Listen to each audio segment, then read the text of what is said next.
بسم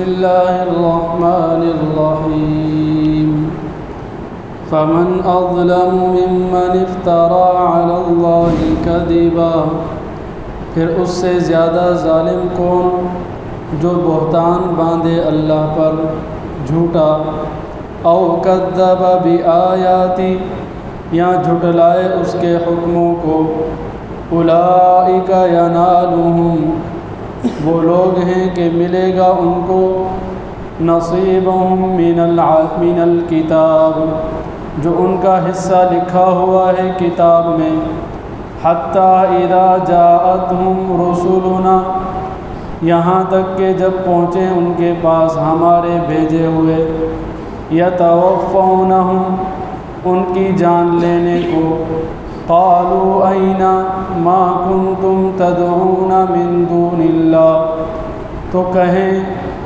کیا ہوئے وہ جن کو تم پکارا کرتے تھے سوا اللہ کے، قالوا ضلوا عنا بولیں گے وہ ہم سے کھو گئے، وشہدوا علی انفسہم اور اقرار کر لیں گے اپنے اوپر، انہم کانوا کافرین کہ بے شک وہ کافر تھے، قال ادخلوا فی فرمائے گا داخل ہو جاؤ ہمراہ اور امتوں کے، قد خلت من قبلکم من الجن والانس فی النار جو تم سے پہلے ہو چکی ہیں جن اور آدمیوں میں سے دوزخ کے اندر، کلما دخلت امت جب داخل ہوگی ایک امت، لعنت اختہا تو لعنت کرے گی دوسری امت کو، حتی اذا ادارکوا فیہا جمیعا یہاں تک کہ جب گر چکیں گے اس میں سارے، قالت اخراہم لأولاہم تو کہیں گے ان کے پچھلے پہلوں کو، ربنا ہؤلاء اضلونا اے رب ہمارے ہم کو انہی نے گمراہ کیا، فآتہم عذابا ضعفا من النار سو تو ان کو دے دگنا عذاب آگ کا، قال لکل ضعف فرمائے گا کہ دونوں کو دگنا ہے، ولکن لا تعلمون لیکن تم نہیں جانتے۔ پچھلے درس کے اندر اللہ رب العزت نے تقوی والوں کے انعامات بتلائے کہ جو تقوی اختیار کرے، اپنے آپ کی اصلاح کرے، باطن اور ظاہر کو شریعت کے مطابق بنائے، اللہ اسے جنت کے اندر بے خوف رکھیں گے، نہ اسے پچھلی زندگی کا غم ہوگا، نہ آگے آنے والی کوئی مرحلے کا خوف ہوگا۔ آج کے درس کے اندر اللہ رب العزت نے ظالمین کا ٹھکانہ بیان فرمایا کہ ان کی کیا حیثیت ہوگی مرنے کے بعد، فرمایا فمن اظلم ممن افترى بھلا اس سے بڑا ظالم کون ہوگا جس نے بہتان اور افتراء باندھا، علی اللہ کذبا اللہ پر جھوٹا بہتان، کہنے لگا اللہ نے مجھے حکم دیا کہ میں بتوں کی پوجا کروں، کبھی کہنے لگا اللہ نے حکم دیا ننگے طواف کرو، کبھی کہنے لگے اللہ نے حکم دیا جانوروں کو بتوں کے نام پر مخصوص کرو، اس طرح جھوٹ اللہ پر باندھتے ہیں کہ ہمیں اللہ نے کہا ہے۔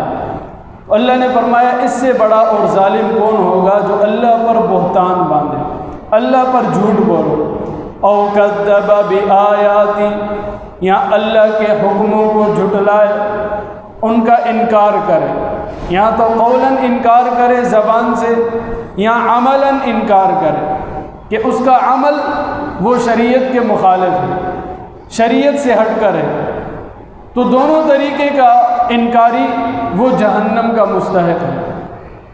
اگر وہ زبان سے انکار کرتا ہے اللہ کے حکموں کا، اللہ کی شریعت کا، تو وہ تو ابد الآباد جہنم میں ہے اگر ایمان نہیں لے کر آئے۔ اور ایمان لایا ہے لیکن عمل اس کا کافروں والا ہے، اللہ کے حکموں کو پورا نہیں کرتا، تو یہ جہنم میں جائے گا وقت کے لیے، پھر وہاں سے اللہ کی رحمت اور اللہ کی توفیق اور فضل سے اسے وہاں سے نکال کر جنت میں ڈالا جائے گا۔ لیکن یہ عرصہ کتنا ہو؟ فرمایا کہ جو آخری جہنمی جہنم سے نکلے گا وہ جل کر کوئلہ بن چکا ہوگا، اسے آب حیات ڈالا جائے گا، اس میں زندگی آئے گی، وہ نکلے گا تو جیسے ہی نکل کر دیکھے گا اسے ایک درخت نظر آئے گا۔ اب جہنم کے اندر تپش میں، گرمی میں درخت دیکھ کر ہی اس کے دل میں خواہش آئے گی کہ خاص اس کے سائے میں چلا جاؤں، تو اللہ سے التجا کرے گا، یا اللہ مجھے یہاں تک لے جائیے، میں اس درخت کے سائے میں بیٹھوں گا بس۔ اللہ کہیں گے کہ اس سے آگے کچھ نہیں مانگو گے؟ کہا نہیں۔ وہ سائے میں بیٹھے گا، دیکھے گا اس سے آگے جنت کے اور نظارے ہیں، تو کہے گا یا اللہ جنت کے گیٹ تک پہنچا دے، بس آگے کچھ نہیں مانگوں گا۔ انسان لالچی ہے، انسان کے اندر یہ مادہ ہے، وہ جیسے جنت کے گیٹ پہ آئے گا پھر تھوڑی دیر اپنے آپ کو برداشت میں ڈالے گا لیکن صبر نہیں ہوگا، کہے گا یا اللہ جنت کے گیٹ تک لے کے آئے، تھوڑا اندر ہی جانے کی اجازت دے دے، میں کچھ کھاؤں گا پیوں گا نہیں، صرف اندر مجھے اجازت دے دے۔ اللہ کہے گا اس کے بعد کچھ نہیں مانگو گے۔ اس طرح کرتے کرتے اللہ اسے اس دنیا سے 10 گنا بڑی جنت دیں گے، اس دنیا سے 10 گنا بڑی جنت۔ میں نے اور آپ نے ماروی گوڈ پورا نہیں دیکھا ہوگا، دنیا، اس دنیا سے 10 گنا بڑی جنت۔ تو وہ کہے گا اتستہزئ بی وانت ربی، اے اللہ تو مجھ سے مذاق کرتا ہے، تو میرا رب ہے؟ یعنی وہ یقین نہیں کرے گا کہ اتنی بڑی جنت مجھے ملے گی، جہنم کو دیکھ کر آیا نا، اور مجھے یقین نہیں آئے گا کہ اتنی بڑی جنت کا میں مالک ہوں۔ آج کسی کو اگر کہا جائے کہ یہ پلاٹ آپ کا ہے، میرے جیسے مولوی کو، تو میں تو یقین نہیں کروں گا میرا اتنا بڑا پلاٹ، اتنا، اور وہ بھی بحریہ ٹاؤن کے اندر۔ تو اب وہ جنتی جو آخری جنتی ہے جہنم سے نکل کے آیا ہے، بڑا تعجب ہوگا، تو وہ سمجھے گا کہ شاید اللہ مجھ سے مذاق کر رہے ہیں۔ ہوتا ہے دنیا کے اندر، اتنی بڑی چیز دیکھ کے یار تو مذاق کر رہا ہے، تو کہے گا یا اللہ آپ میرے رب ہیں اور آپ بھی مذاق کر رہے ہیں۔ اللہ کہے گا نہیں، یہ واقعی میں تیرے لیے میں نے رکھی ہے۔ تو ایک ادنا کلمہ پڑھنے، کلمہ کوئی معمولی چیز نہیں ہے، اس کے کلمہ پڑھنے کی بدولت آج وہ جنت میں مزے کرے گا۔ تو ہم یہ نہ سمجھیں کہ ہم نے کلمہ پڑھ لیا کون سا کمال کیا، یہ اللہ کی بڑی نعمت ہے۔ تو فرمایا کہ اس سے بڑا ظالم کون ہے جو اللہ کی آیتوں کو جھٹلائے اور ایسا نہ سمجھے کہ میں اللہ کے احکامات کا انکار کر کے، اللہ کے اوپر بہتان باندھ کے، جھوٹی باتیں بول کے بچ جاؤں گا۔ فرمایا اولئک ینالہم نصیبہم من الکتاب، ان کے لیے جو کتاب کے اندر نصیب لکھا ہے، جو حصہ لکھا ہے، انہیں مل کر رہے گا۔ جب موت آئے گی، قیامت برپا ہوگی، تو اللہ انہیں ان کا حصہ دیں گے۔ جنہوں نے دنیا کے اندر بدماشی کی، دنیا کے اندر ظلم کا بازار گرمایا، دنیا کے اندر اپنی منمانی اور اپنے ہی زندگی گزارتے رہے، عیش و عشرت کے اندر حب مال اور حب جاہ کی وجہ سے انہوں نے اللہ کے احکامات کو ٹھکرا دیا۔ یہ مال بڑی خطرناک چیز ہے، اگر یہ شریعت کے دائرے کے اندر ہے تو سب سے بڑی نعمت ہے۔ آپ صلی اللہ علیہ وسلم نے فرمایا کہ میں تمہارے لیے فقر کا مجھے خوف نہیں ہے، کہ فقر آئے گا، فاقہ آئے گا، غربت آئے گی، تم مر جاؤ گے، کا اس چیز کا مجھے خوف نہیں ہے۔ مجھے اندیشہ اس چیز کا کہ تم پر دنیا اپنے دروازے کھولے، جیسے کہ پہلی امتوں پر دروازے کھلے، اور تم بھی اسی طرح دنیا کے اندر لگ جاؤ، مگن ہو جاؤ، جیسے پہلی امتیں دنیا کے اندر مگن ہو گئی، اور پھر تمہیں بھی اللہ ہلاک کرے جیسے پہلی قوموں کو ہلاک کیا۔ اس چیز کا مجھے ڈر ہے کہ دنیا تمہارے اندر داخل نہ ہو جائے۔ دنیا کا ہونا کوئی عیب نہیں ہے، لیکن دنیا کو ترجیح دینا، دنیا کو مقدم رکھنا، مال و دولت کو اپنا نصب العین بنانا، یہ نقصان ہے، یہ انسان کو ہلاکت میں لے جاتا ہے۔ آپ دیکھیں دنیا کے اندر جتنے بھی لوگ گمراہ ہوتے ہیں، مال کی وجہ سے یا جاہ کی وجہ سے، یا پیسے دولت کی وجہ سے، یا منصب عہدے کی وجہ سے، کہ میرا اسٹیٹس بڑا ہو جائے، میری پہچان ہو جائے، اس کی وجہ سے حرام حلال کی تمیز ختم ہو جاتی ہے۔ تو فرمایا کہ ان کا حصہ مل کر رہے گا، حتیٰ اذا جاءتهم رسلنا، یہاں تک کہ جب ہمارے فرشتے ان کے پاس آئیں گے، یتوفونہم، اور ان کی روح قبض کریں گے، قالوا اینما کنتم تدعون من دون اللہ، فرشتے کہیں گے کہاں ہیں وہ لوگ جنہیں تم پکارتے تھے اللہ کے سوا، اللہ کو چھوڑ کر انہیں مشکل کشا مانتے تھے، ان کے نام پر نظر و نیاز دیتے تھے، انہیں تم اپنا مشکل کشا مانتے تھے، کہاں ہیں وہ لوگ؟ فرشتے پوچھیں گے تو کیا کہیں گے؟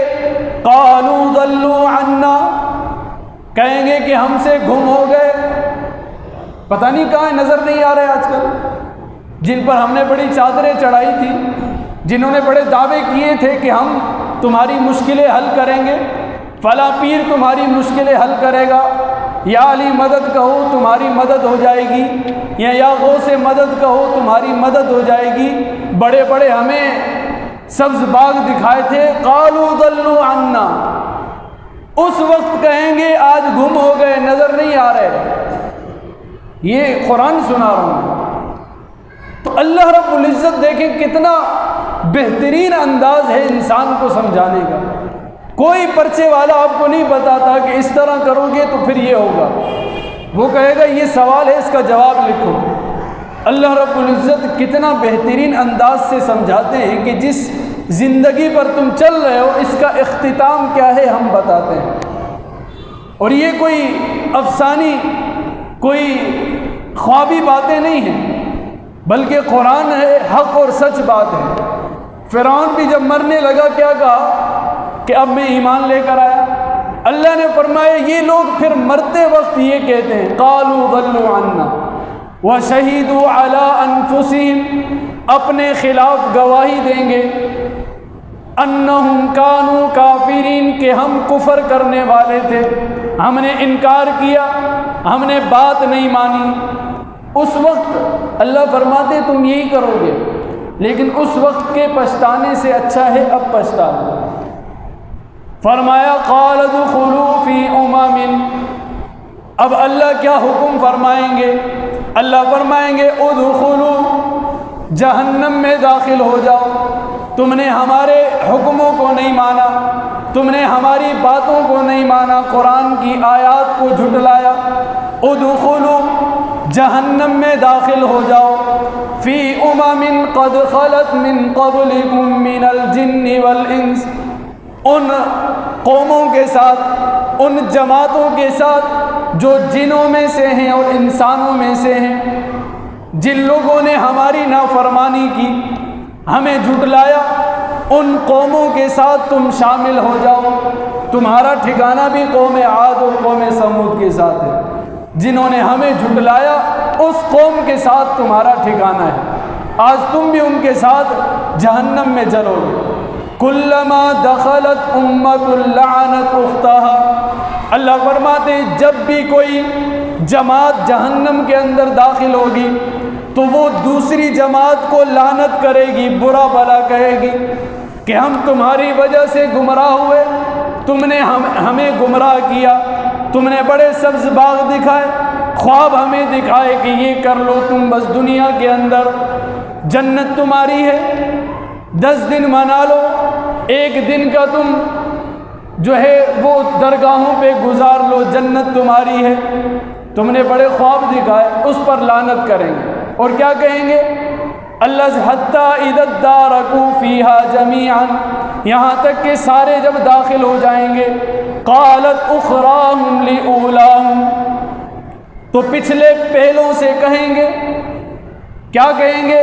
ربنا ہؤلاء اضلونا، اے اللہ ان لوگوں نے ہمیں گمراہ کیا، یہ جو ہمارے بڑے ہیں، یہ ہمارے پیر و مرشد ہیں، یہ ہمارے سردار، ہمارے وڈیرے، انہوں نے ہمیں گمراہ کیا، فآتِهِمْ عَذَابًا ضِعْفًا مِّنَ النَّارِ، لہٰذا انہیں ڈبل عذاب دیں۔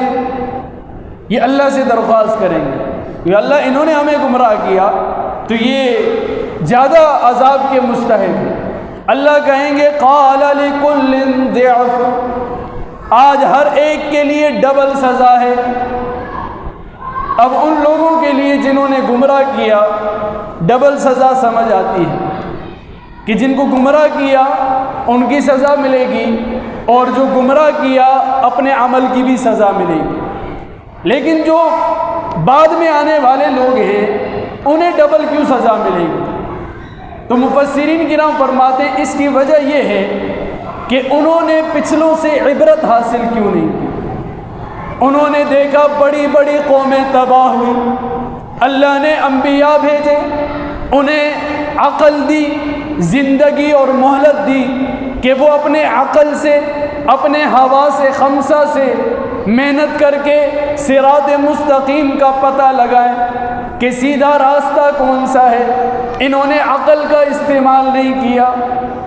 آج ایک پھٹا ہوا نوٹ اگر کسی کو دے نا، کوئی لینے کو تیار نہیں۔ عقل کام کرتی ہے کہ یہ نوٹ کسی کام کا نہیں ہے۔ تو عقل اللہ نے دی تھی تو تم نے اس کا استعمال کیوں نہیں کیا؟ اصل میں ہم گندگی کے اندر رہ رہ کے اس کے عادی بن جاتے ہیں، پھر ہمیں وہی مزہ آتا ہے۔ ایک بادشاہ کے دربار کے اندر ایک فقیر کو آنے کی اجازت مل گئی کسی طرح، اور اتنا کہ وہ بادشاہ کے قریب آ پہنچا۔ جیسے ہی بادشاہ کے قریب پہنچا وہیں بے ہوش ہو گیا۔ اب سارے لوگ پریشان، حکماء، حکیم، اطباء کوشش کر رہے ہیں، دوائیاں پھکیاں لگا رہے ہیں، اسے ہوش نہیں آ رہا۔ ایک دانا تھا، اس نے کہا کہ ایک چپل لے کر آؤ جو بدبودار ہو، گندی چپل وہ لے کر آؤ۔ دیکھا بادشاہ نے، عجیب، ساری ہماری دوائیاں کام نہیں آئی، یہ کہہ رہے کہ ایک گندا چپل لے کر آؤ۔ خیر، نہ کرنے سے کرنا اچھا تھا، انہوں نے حکم دیا کہ ایسا کیا جائے۔ جیسے ہی وہ چپل لے کے آیا، اس کو چپل سنگھائی، وہ ہوش میں کھڑا ہو گیا اپنے جسم کے ساتھ۔ بادشاہ نے یہ دیکھا، کہا اتنی دوائیاں کام نہیں آئی، یہ تم نے کیا کیا؟ تو اس دانا نے کہا کہ یہ اصل میں گندگی کا عادی ہے، گندگی میں رہ رہ کر اس کی عادت، اس کی فطرت گندی ہو گئی ہے۔ یہ جیسے ہی آپ کے دربار میں آیا، یہاں خوشبو کا ماحول تھا، صاف ستھرائی تھی، تو اس کی وہ گندی فطرت، وہ گندی عادت برداشت نہ کر سکی اور یہ بے ہوش ہو گئے۔ اب جب دوبارہ اسے وہی خوشبو کہیں، بدبو کہیں، سنگھائی گئی، اسے ہوش آ گیا۔ تو ہم نے اپنی فطرت کو اتنا گندا کر دیا ہے کہ ہمیں بدعات کے اندر، رسومات کے اندر، شرک کے اندر مزہ آتا ہے۔ ہم اسی کو حق سمجھتے ہیں اور اسی پر ڈٹے ہوئے ہیں ضد اور عناد سے۔ آپ دیکھ لیں کتنے لوگ بدعات اور رسومات کے اندر ہیں، انہیں معلوم ہے کہ یہ غلط ہے لیکن پھر بھی وہ کر رہے ہیں۔ کتنے لوگ ہیں کچہریوں میں بیٹھتے ہیں، گھنٹوں گھنٹے گزر جاتے ہیں، لیکن قرآن کی بات کے لیے 5 منٹ 10 منٹ 20 منٹ نہیں ہے۔ اگر کہیں ٹی وی چل رہی ہو، موبائل ہو، تو وہاں گھنٹوں ہم لگا دیتے ہیں، لیکن کہیں دینی محفل ہو وہاں ہم 5 منٹ نہیں بیٹھ سکتے۔ فضولیات کے اندر ہم گھنٹوں خرچ کر لیں گے، لیکن نماز کے اندر جیسے ہی امام نے سلام پھیرا بھاگنے کی کرتے ہیں۔ ہمارے اندر کی جو فطرت ہے وہ گندی ہو گئی ہے۔ ہمیں ان چیزوں کے اندر مزہ آ رہا ہے، ہمیں اچھی محفلوں کے اندر، روحانی محافل کے اندر مزہ نہیں آ رہا۔ اس لیے اپنی روح کو اچھا کریں، اسے اس چیز کا عادی بنائیں، اور عادت تب بنتی ہے جب بندہ اسے پہلے لے کر آئے، اپنے نفس کو مجبور کر کے ان محفلوں کے اندر لے کر آئے، ان کچہریوں کے اندر لے کر آئے جہاں دین کی باتیں ہوتی ہیں۔ آہستہ آہستہ آپ کی فطرت، آپ کی عادت بن جائے گی، آپ کو پھر باہر مزہ نہیں آئے گا، آپ کو پھر غلط محفلوں میں، غلط صحبتوں میں مزہ نہیں آئے گا۔ آپ ہر وقت ڈھونڈیں گے کہیں دین کی بات ہو، کہیں قرآن کی باتوں میں بیٹھ جائیں۔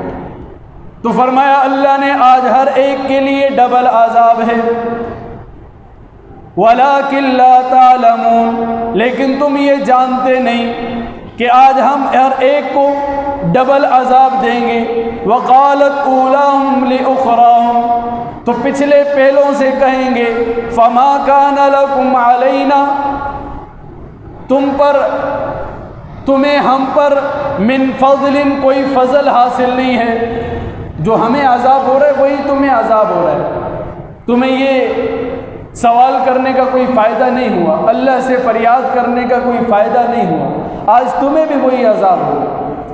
فَذُوقُوا الْعَذَابَ بِمَا كُنتُمْ تَكْسِبُونَ، آج چکھو عذاب کا مزہ اس وجہ سے جو تم کمائی کر کے لے کے آئے ہو، جو تم نے کمائی کی ہے اس کے بدلے میں تمہیں آج سزا اور جزا ملے گی، جو کمائی کی اسی کمائی کا تمہیں بدلہ ملے گا۔ اللہ ہم سب کی حفاظت فرمائے۔ الحمدللہ رب العالمین والعاقبۃ للمتقین، الصلاۃ والسلام علی سید الانبیاء والمرسلین، ربنا آتنا فی الدنیا حسنہ وفی الآخرۃ حسنۃ وقنا عذاب النار، وقنا عذاب القبر، وقنا عذاب الحشر، وقنا عذاب الميزان۔ سبحان ربک رب العزۃ عما یصفون وسلام علی المرسلین۔